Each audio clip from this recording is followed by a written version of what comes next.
Okay.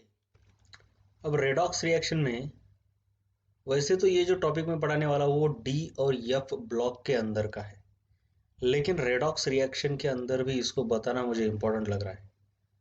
क्या बताना है रेडॉक्स रिएक्शन के अंदर? ये इन दो बंदों के बारे में। कौन है वो? KMnO4 और K2Cr2O7।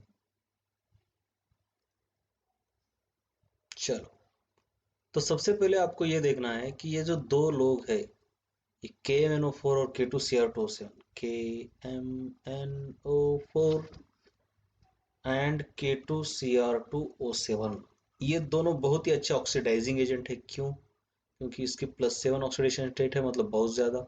इसकी +6 है, यानी इसकी मैक्सिमम है। तो ये तो रिड्यूस करना चाहते हैं खुद की ऑक्सीडेशन स्टेट को, इसलिए बहुत अच्छे ऑक्सीडाइजिंग एजेंट है। KMnO4 आपका एसिडिक और बेसिक मीडियम में काम करता है, दोनों में अलग अलग तरीके से। अब बेसिक या न्यूट्रल दोनों में ये सेम ही काम करता है। और K2Cr2O7 हमेशा एसिडिक में काम करता है और हमेशा इसके साथ H2SO4 रहता है, ये देखिए, यूजुअली। तो आपको पता होना चाहिए कि KMnO4 जब एसिडिक मीडियम में काम करता है तो इसकी ऑक्सीडेशन स्टेट चेंज होती है 5 से, यानी +7 से +2 में चला आता है ये। और बेसिक मीडियम में जब काम करता है तो इसकी ऑक्सीडेशन स्टेट चेंज होती है 3 से, यानी +7 से +4 में आता है। और इसकी हमेशा +6 से +3 में जाएगी, यानी चेंज होगा, चेंज इन ऑक्सीडेशन स्टेट 3 का होगा इसका, पर एटम ऑफ क्रोमियम। इसको याद रखना है आपको। तो यही देखो यहाँ पे, एसिडिक KMnO4 +7 से +2 में जाता है। जब भी ये इस ऑक्सीडाइजिंग एजेंट की तरह काम करता है तो +7 से +2 में कन्वर्ट होता है, यानी चेंज इन ऑक्सीडेशन स्टेट उसकी 5 होती है। अल्कलाइन KMnO4 है तो उसकी 3 से ऑक्सीडेशन स्टेट चेंज होगी, यानी +7 से +4 में जाएगा। ये +4 में MnO2 हो सकता है या फिर MnCl2 भी हो सकता है, मतलब डिपेंड करता है कि आपने क्या क्या इस्तेमाल किया है, स्पेक्टेड आयंस कौन से है, इसके ऊपर। और K2Cr2O7 यूजुअली H2SO4 के साथ होता है और +6 से +3 में ही चेंज होता है हमेशा, यानी चेंज इन ऑक्सीडेशन स्टेट +3 उसकी 3 हो जाती है। आपको याद रखना है कि एसिडिक KMnO4 है तो वो अगर कार्बोक्सिलेट आयन, सॉरी, ये कौन है आपका? Oxalate ion. ऑक्जेलेट आयन है तो उसको CO2 में कन्वर्ट करता है।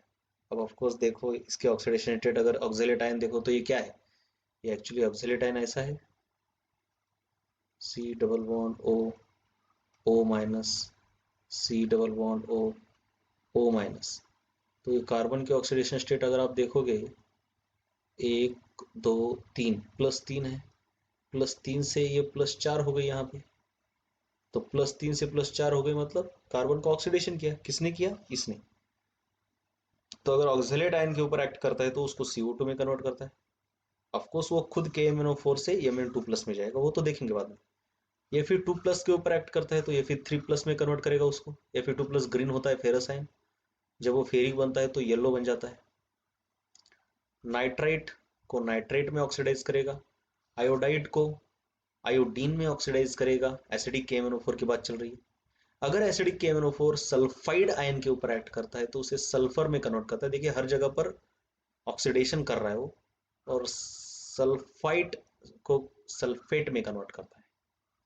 ये आपको याद करना होगा, 4 5 बार देखोगे लिखोगे तो याद हो जाएगा। थियोसल्फेट को सल्फेट में कन्वर्ट करेगा। ऑफकोर्स देख लो यहाँ भी इसके ऑक्सीडेशन स्टेट क्या है, बताने की जरूरत नहीं। Mn2+ को Mn4+ में कन्वर्ट करता है। I- को IO3 में करता है, जरा यहाँ पे याद रखना है। एसिडिक KMnO4 अगर है तो I- को I2 में करता है, जबकि ये I- को IO3 में कन्वर्ट कर रहा है।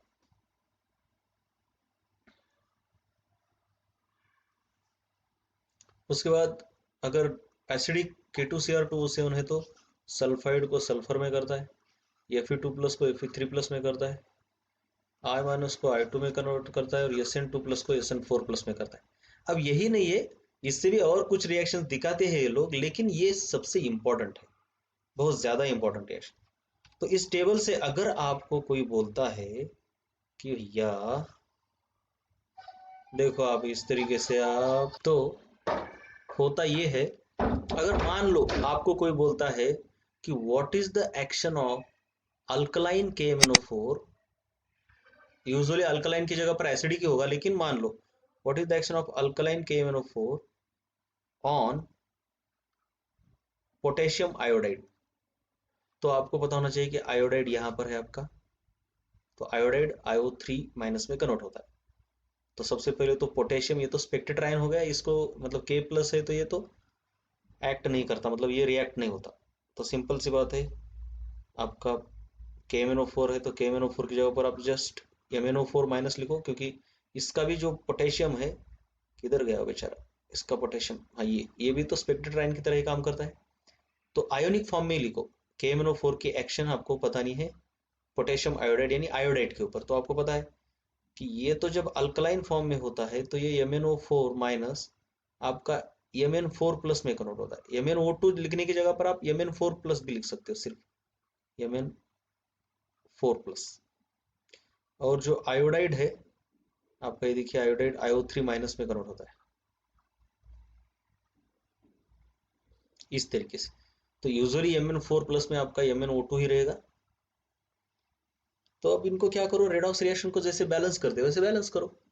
तो ये टेबल आपको याद करना बहुत इंपॉर्टेंट है, कौन कहाँ पे कैसे कन्वर्ट कर रहा है, ये बहुत ज्यादा इंपॉर्टेंट है, क्योंकि ज्यादा जगहों पर KMnO4 और K2Cr2O7 का इस्तेमाल किया जाता है एज ऑक्सीडाइजिंग एजेंट।